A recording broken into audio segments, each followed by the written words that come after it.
My name is Tara Damrose, and today I'm going to be speaking to you about ethical dilemmas in the workplace.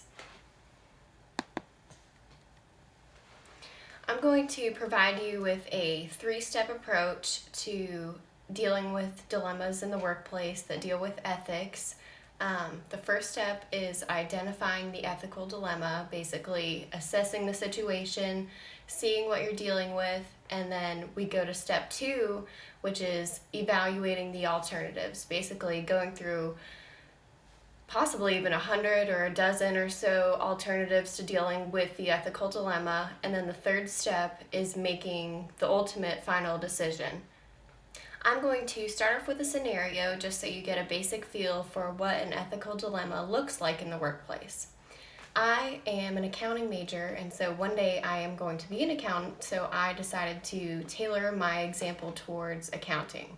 The scenario is, say you work as an accountant in a large corporation and sales have been a little bit below normal for what they usually are for the quarter, and a manager comes to you as the accountant and asks you to increase the revenue account.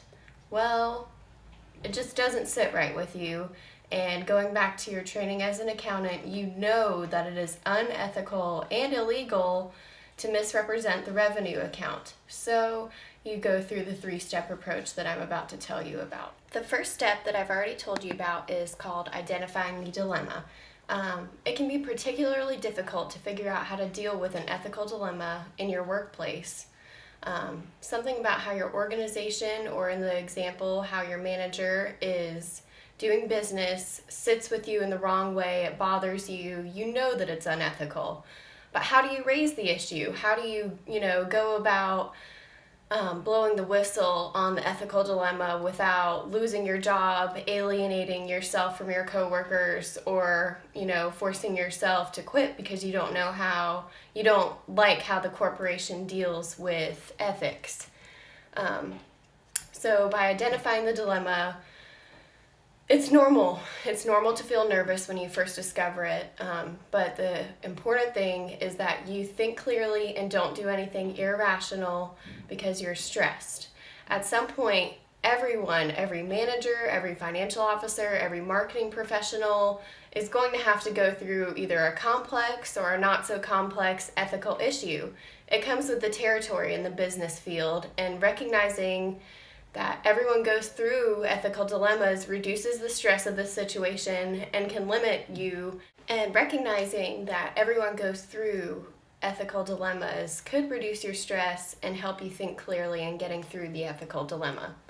The second step is called evaluating alternatives. And like I said before, this is more of a brainstorming period. This is a period where you go to other people, you ask advice, you come up with tens, maybe hundreds of different alternatives of how to deal with your ethical dilemma.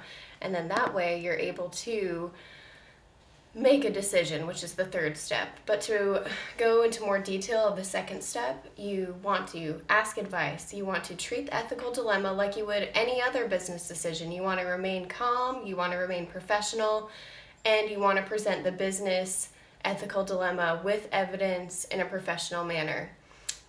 If someone comes back to you after saying, making your speech about the ethical dilemma, and they say, well, everyone does it, so it's okay, well, then why are there policies against it? Why have other customers sued other corporations for this same practice? You know that it's unethical, so don't listen to other people when they say it's okay. You could also have trouble focusing on long-term consequences, or other people could have trouble focusing on the legal issues that go with fixing a revenue account. So you want to try to put it in words that other people can understand, especially if they're not in the same field as you.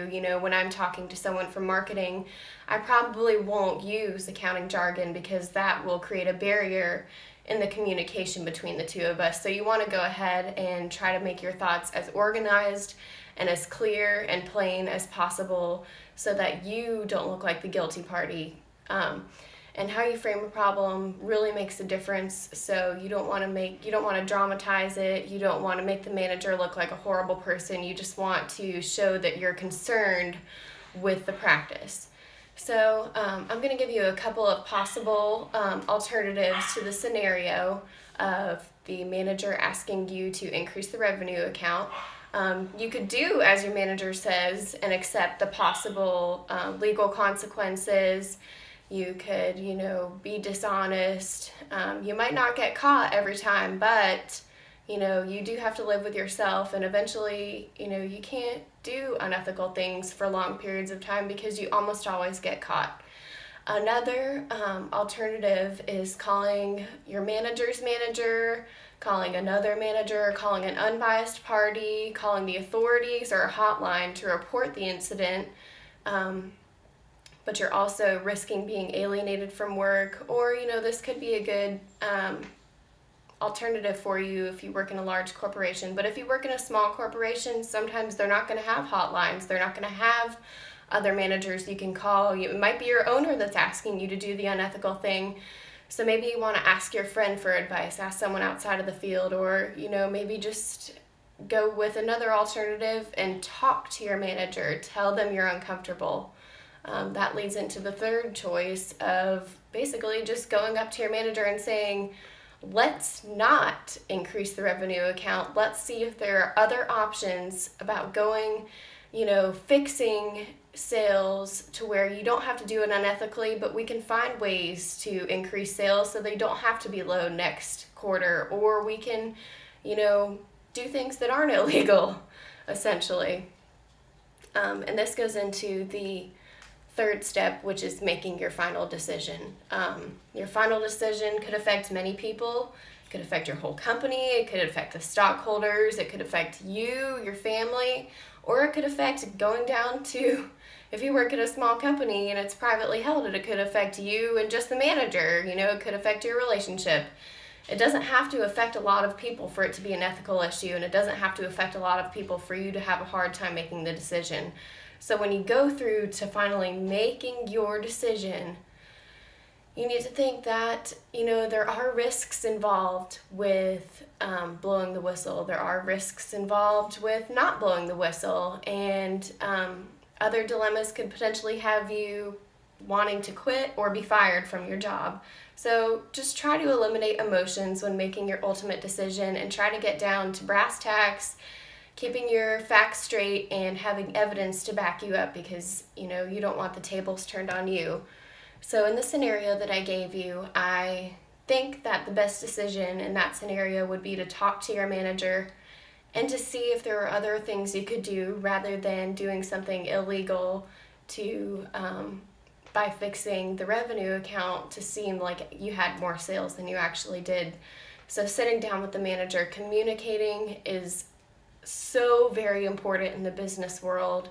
And I think that especially when dealing with ethical dilemmas, that you just work through the three-step problem of identifying the dilemma, working through alternatives, and making the final decision to be one that you and the people that it affects are happiest with, and that it is ethical. And again, my name is Tara Damrose, and I thank you for listening to my presentation on dealing with ethical dilemmas in the workplace.